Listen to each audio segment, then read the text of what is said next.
জামান জামানের যে একেবারে ডাইনাস যে সে তৈরি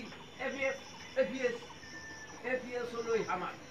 তো যখন প্রধানমন্ত্রী আর ও হলো উপদেষ্টা চালাই বুদ্ধি সব হামানের কাম করে ফিরাও। এখন যখন একেবারে বড় সূত্র হয়ে গেল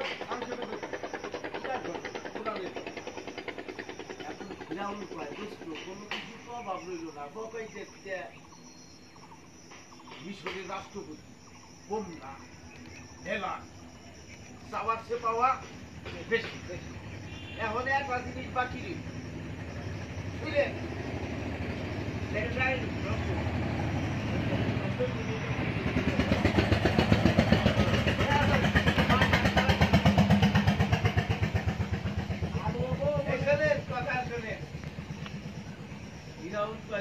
একটা জিনিস বাকি রইল আমার যে কয় আমার কয় যে দোস্ত কল দিয়ে কি বাকি রইল দোস্ত ভয় থেকো না ভয় থেকো